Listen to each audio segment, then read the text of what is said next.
Yo creo que no ha rechazado absolutamente nada. Sí, el Madrid ha ofrecido 5 millones por una cesión. Ah, vale. Lo contó ayer Huguito Ballester. No quiere cesiones el Valencia, lo que quiere es llevárselos. Marchante, Mónica. Dime. Hombre, no hemos hablado de Luis Enrique, del arranque de temporada del Paris Saint-Germain. Y es raro, porque con un 0-0 ya me extraña que no os haya hablado. Escucha, récord de pases de la Liga. Más de 1000. 1000 pases. Espera que viene Mbappé. Y creo que el próximo partido del Paris Saint-Germain es contra Marruecos, ¿eh? Va a ser así, ya verás. ¿Le ha tocado el gordo a Luis Enrique con el regreso de Mbappé? Probablemente. Muy bien. Y Gonzalo Miró, viendo las plantillas del Madrid y del Barça, ¿crees que el Atleti está al mismo nivel? Yo creo que está para poder competir con los dos, sí. ¿Sí? Sí. Caramba. O sea, está ahí para... Me parece que el Atlético de Madrid tiene un equipo tremendamente compensado. ¿Es candidato o es aspirante? Candidato aspirante, no sé. Pues esto me toca habituar ya. Esta pregunta que te parece una gilipollez, llevamos discutiéndola muchos años aquí. Eso no significa que no sea una gilipollez. Efectivamente. Y todavía no hemos llegado sin resolver. De hecho, hemos dividido nuestra vida entre las personas que consideran al Atleti candidato y aspirante. Y no sabemos la diferencia entre uno y otro. El país. Hemos dividido el país. Efectivamente. Oye, compañeros, gracias. Ha sido un placer encontrarme con vosotros de nuevo y pronto volveremos a hacerlo. Y Joao Félix quiere jugar en el Barça, ¿eh? Si Dios quiere. ¿Cómo que dices, Mónica? Que Joao Félix quiere jugar en el Barça. Sí, pero que eso fue el 19 de julio, ya me lo ha mandado tal. Pero si es que si yo parece que lo sé todo, entonces vosotros ¿para qué estáis? Si es que estáis precisamente para complementar mis carencias, que son pocas. Pero sobre todo si termina en el Barça, que digas, no, esto ya lo dijo Joao Félix. Efectivamente. Escucha, el Barça va a jugar en Montjuic, por si te llevas un sorpresón en el... No fastidies.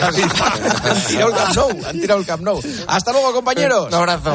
Señoras, señores, hasta aquí tiempo de juego. Horas y horas de programación deportiva. Mañana tiempo de juego desde las 7 de la tarde y a las 11:30 el partidazo de la cadena COPE. Una temporada más. La radio con todos ustedes. Adiós, descansen, buenas noches. Juanma Castaño. Tiempo de juego. COPE. Estar informado.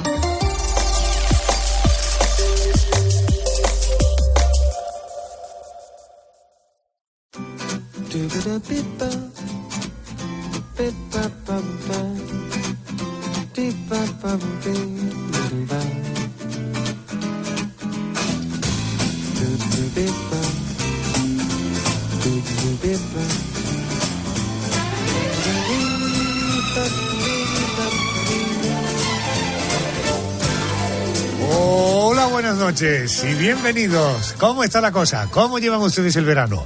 ¿Qué tal estáis? ¿Cómo allez-vous? En inglés prefiero evitarlo, no me gusta hacer exhibiciones de toda una mente absolutamente anglicana. Mis orígenes son anglicana, no, anglosajona, no anglicana, porque tus orígenes son de un pueblo de Córdoba, no lo quieres reconocer. Bueno, bienvenidos, esta es la semana que nos llevará hasta el 20 de agosto, del 14 al 20 de agosto.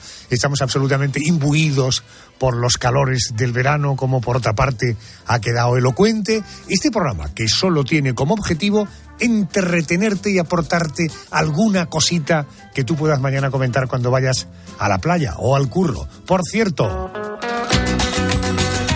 ahí en la guitarra, en plena rumba esta noche, el supermanitas del programa, el realizador, Javier Campos.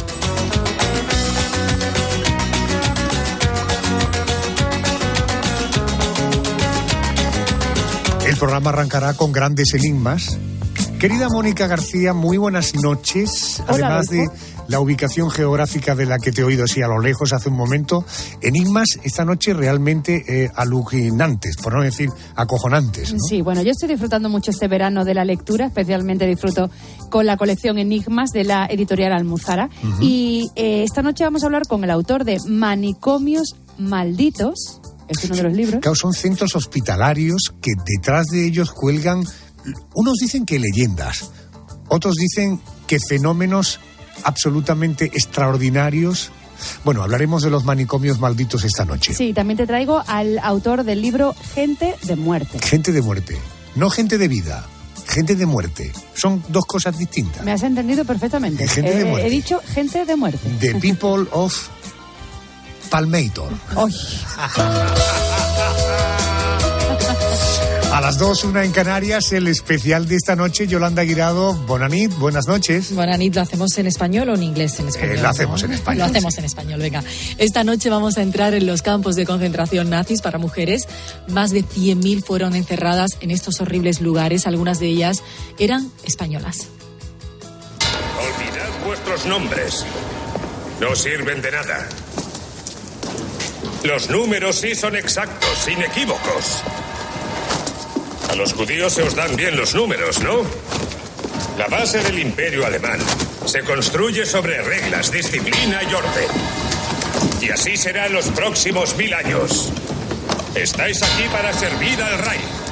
Muchas de estas mujeres fueron españolas, sufrieron palizas e insultos, eran sometidas a experimentos médicos o incluso las esterilizaban para evitar que tuvieran la regla, y si eran violadas, de esta forma no se quedarían embarazadas. Te lo vamos a contar en el especial Mujeres Españolas en Auschwitz, después del boletín de las 2.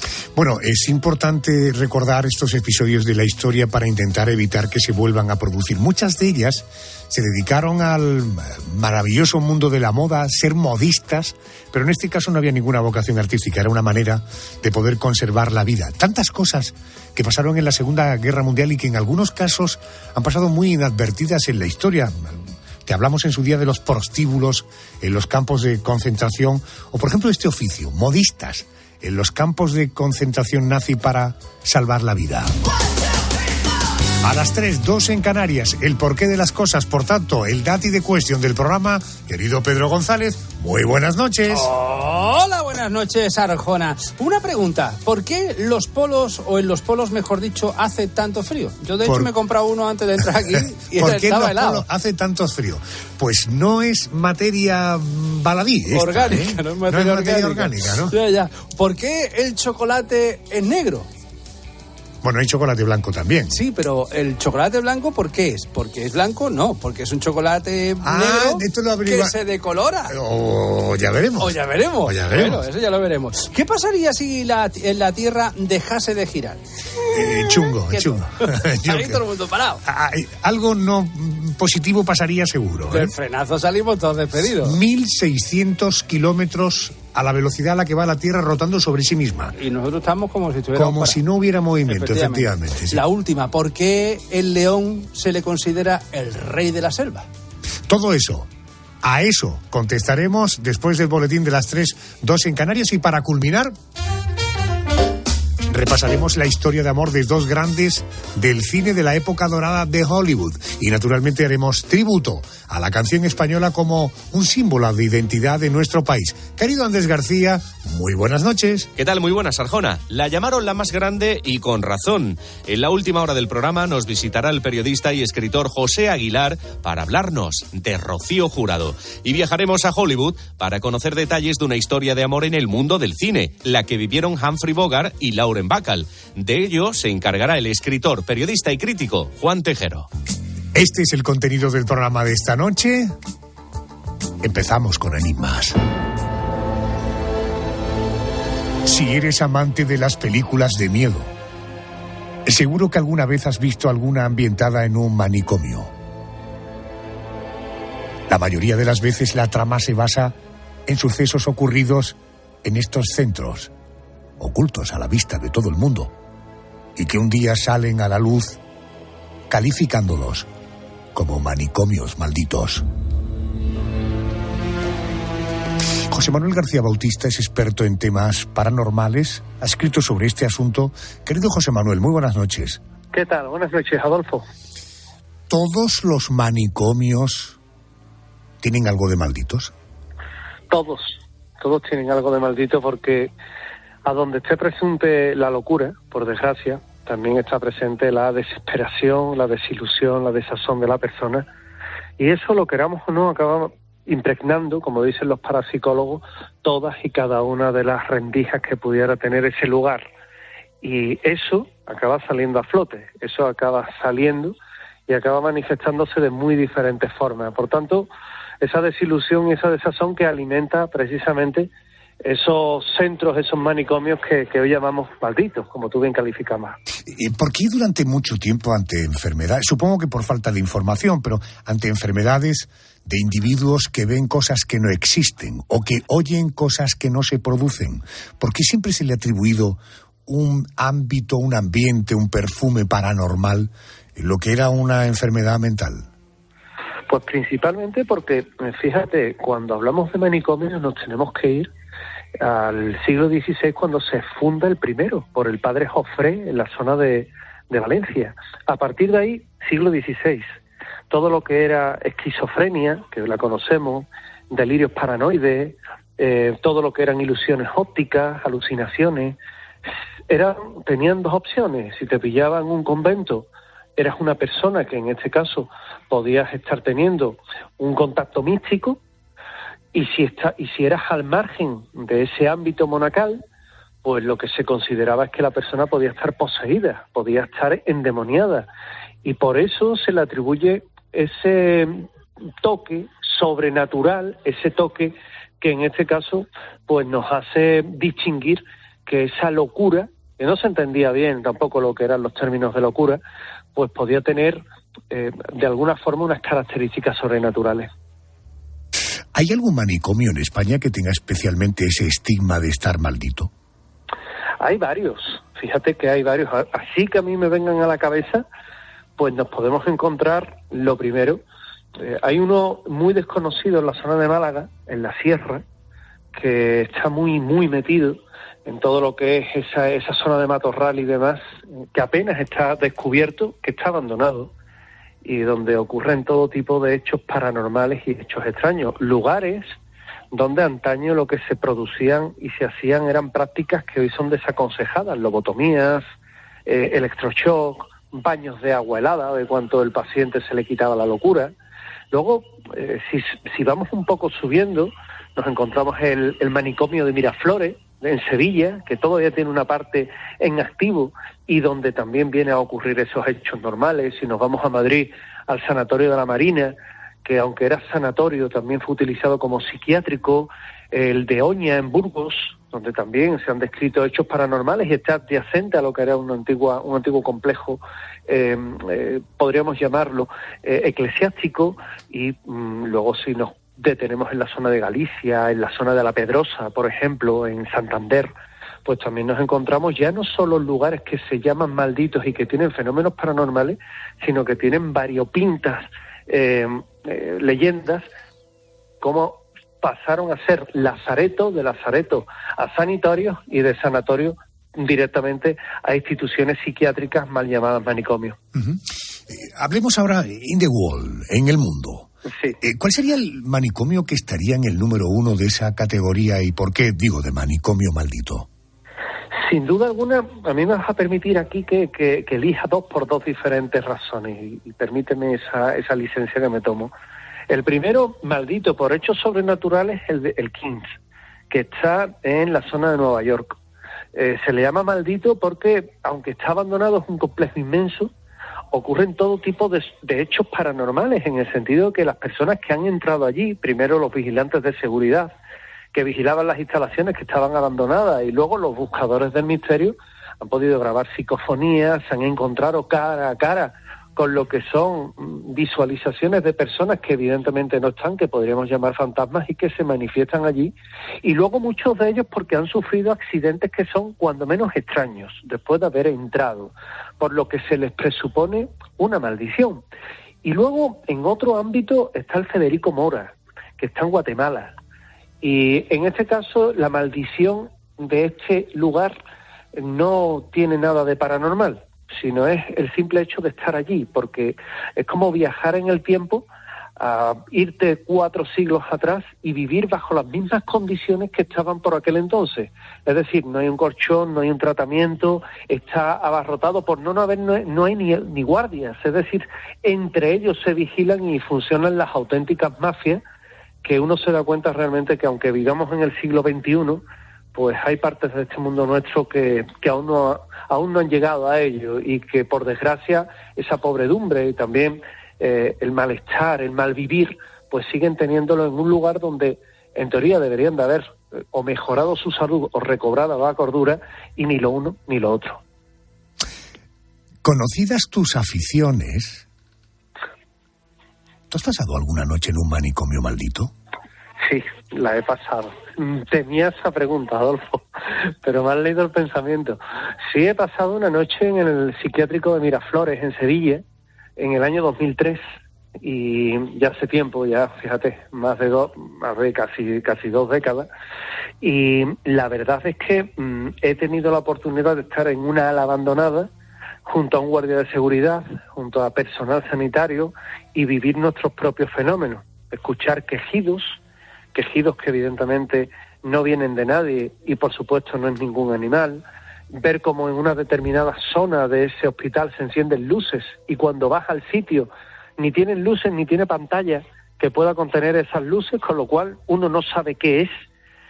Puedes llegar incluso a sentir como delante tuya se originan pisadas, pasos provocados por nadie, y bueno, y tienes también la oportunidad de recoger un sinfín de testimonios de personal sanitario especializado que están allí y que ellos mismos han tenido ocasión de encontrarse cara a cara con ese misterio. Y también, fíjate, incluso una enfermera que escuchó un día cómo llamaban a la puerta. Detrás de esa puerta no hay nada, porque es una ala abandonada y es la divisoria, y cuando ella pega al oído a la puerta simplemente escucha una voz muy débil que dice: pero ábreme ya. ¿Te puedes imaginar lo que es pasar una noche en uno de estos lugares donde tienes por compañía tu persona, tu compañero, y esos entes del más allá que, como dicen en Galicia, a verlos, haylos? Yo pongo 7 candados en la puerta. Déjame entrar, 7 candados en la puerta. Estas son las aficiones de José Manuel García Bautista.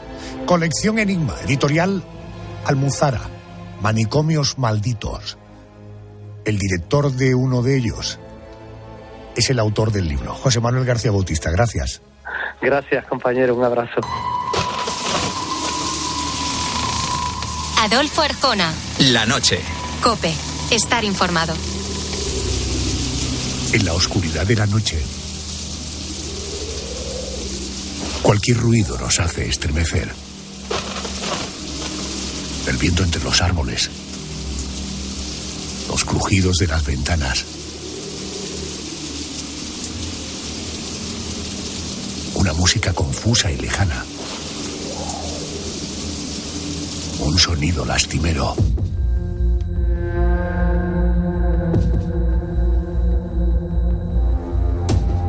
Hay una persona valiente, muy valiente, que se adentra en la noche en busca de lo desconocido, para dar explicación a esos sonidos que nos ponen los pelos de punta. Ella es mi admirada Israel Espino, periodista, conferenciante, escritora. Querida Israel, muy buenas noches, bienvenida a la COPE. Buenas noches, Adolfo, encantadísima de estar de nuevo contigo. ¿Qué son los sonidos de muerte y qué tienen que ver con sonidos naturales que se producen en la noche?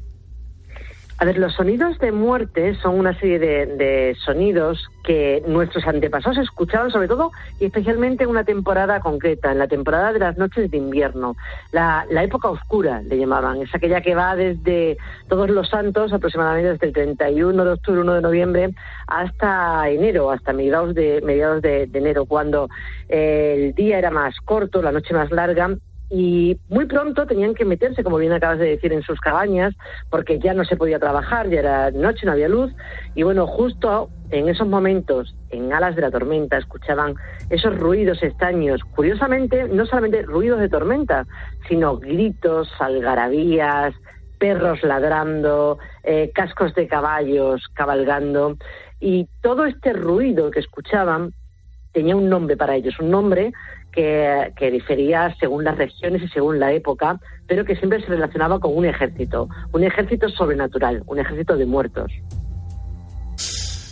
En nuestro país, no sé si estás de acuerdo conmigo, ¿no? El fenómeno más conocido que puede ocurrir por la noche es cruzarte con lo que se llama la Santa Compaña. Esto de la Santa Compaña, ¿qué es este cortejo y qué ocurre si te los encuentras? Pues mira, de santa la verdad es que tienen poco. Yo creo que le llamamos santa un poco para protegernos de ella. Se podría llamar Santa Compañía quizás, fíjate, a las vertientes que hay en el sur, en Andalucía sobre todo y el sur de Extremadura, ahí sí podría ser santa. Todo este ejército de muertos que te comentaba viene del norte de Europa, de uno de los países nórdicos, y curiosamente, a medida que el fenómeno avanza en tiempo y avanza en espacio, bajando hacia el sur, cada vez se vuelve más tranquilo. Ese ejército furioso se convierte en la Edad Media, en Francia, por ejemplo, o en Italia, en lo que llamaban la cacería salvaje, que era todavía furiosa salvaje, pero no tan furiosa. Y termina siendo, cuando llega ya al sur de España, se tranquiliza, se amansa completamente y queda convertida en esta santa compañía que me comentabas, que no es más que un grupo de espíritus sin reposo, de almas en pena, que andan flotando un poquito solamente por encima del suelo, y que el peligro que tienen no es que te vayan a llevar con ellos, sino que anuncian la muerte. Y si te los encuentras y afectas cualquier cosa que te den, por ejemplo, una vela, que luego cuando ellos se van y tú contemplas, te das cuenta de que no es una vela real, sino un hueso de alguien que ya ha fallecido, y que ese hueso te está condenando a formar parte de ellos hasta que otro vivo vuelva a reemplazarte. Pero el miedo de la Santa Compañía es precisamente, y bueno, de todos estos fenómenos que estamos hablando, es precisamente el que anuncian la muerte. Puede ser la tuya, puede ser de alguien familiar tuyo, alguien conocido, pero siempre son anunciadores de muerte. Decía yo que hay una persona que se adentra en la noche, una valiente en busca de lo desconocido, es Israel Espino. Oye, si dormimos en una casa aislada, en un bosque, incluso en compañía de otros, de amigos, ¿tú crees que podemos dormir tranquilos según tu experiencia? Bueno, depende. Mira, te voy a contar una cosa. Es que me pasó, me la estás contando y me pasó a mí hace nada, justamente al terminar este libro, me quedaban nada los últimos arreglos, y me fui precisamente a una cabaña en la comarca Urdana, de la comarca de las Urdes, una comarca extremeña bastante aislada y bastante mágica.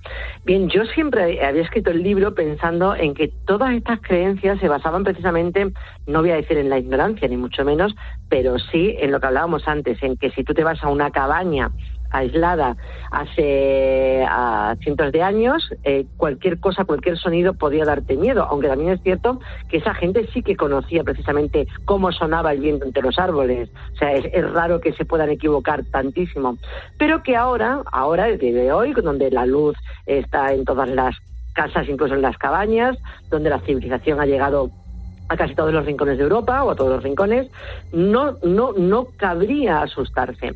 Bien, pues estaba, como te decía, el año pasado en esta cabaña dándole los últimos retoques al libro, cuando estaba sola completamente, y de pronto, bueno, terminé, me fui a dormir y empecé a escuchar cómo el viento empezaba a aullar entre los árboles del bosque cercano, y cada vez el viento era más fuerte, y era curioso porque era verano, y en verano normalmente no hay estas tormentas en esa zona, ni hay viento ni nada, pero el viento cada vez era más fuerte, cada vez soplaba más, cada vez se escuchaban más cosas extrañas, y entonces me di cuenta y descubrí que realmente es muy fácil, incluso hoy, que escuches esos fenómenos que daban terror en ese momento, y que puedas muy bien confundirlo con esa gente de muerte que avanza en el viento y avanza en la tormenta.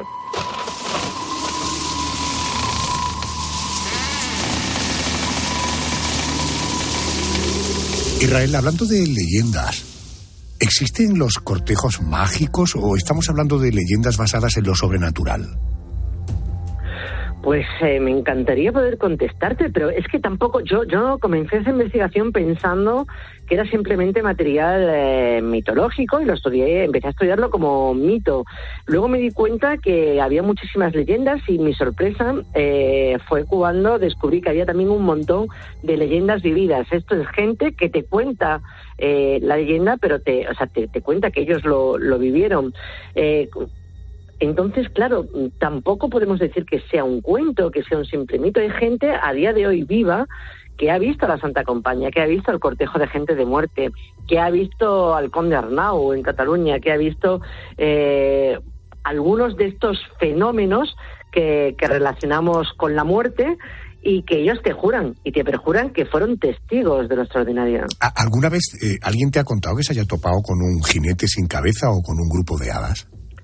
Pues mira, con un jinete sin cabeza, curiosamente, sí, bueno, el Dullahan, se le llama Dullahan, a un jinete sin cabeza en Irlanda, que lo que hace es avisar de la muerte. Normalmente se pone en una colina, lleva la cabeza, es un jinete que lleva la cabeza, su cabeza en el brazo, con el otro brazo toma las riendas del caballo.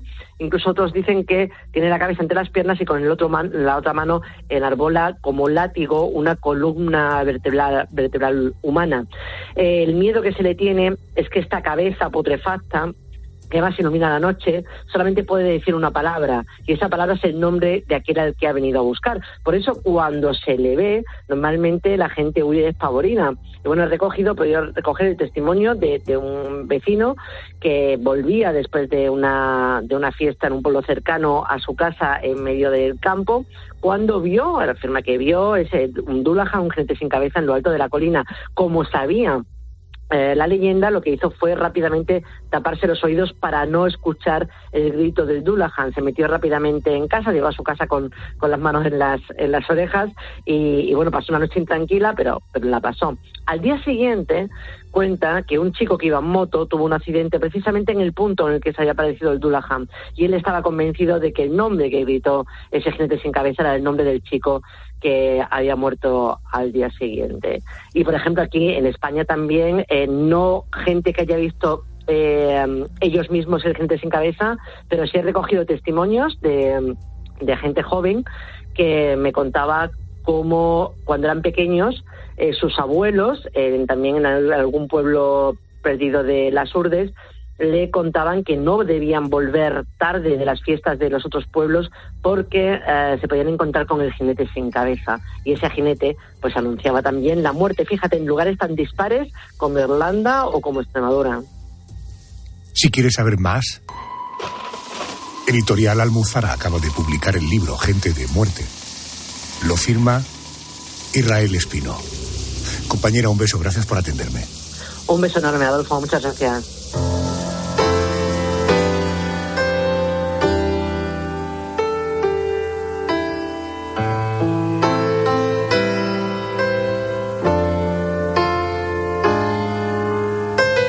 Si la semana pasada te hablábamos de huellas del nazismo, hoy queremos hacer memoria y rememorar la vida de mujeres españolas que vivieron ese conflicto en Auschwitz, en un campo de concentración.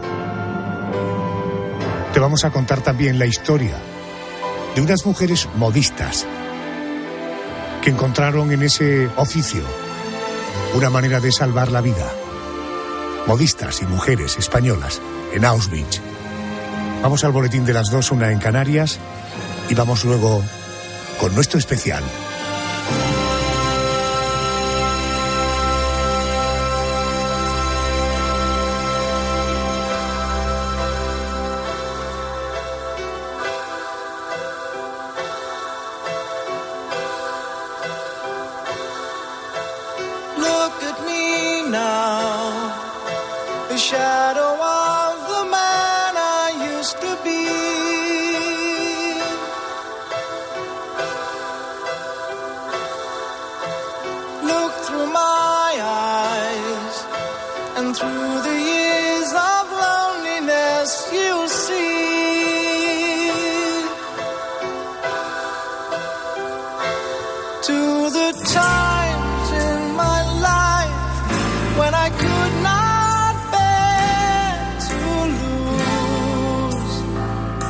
A simple game,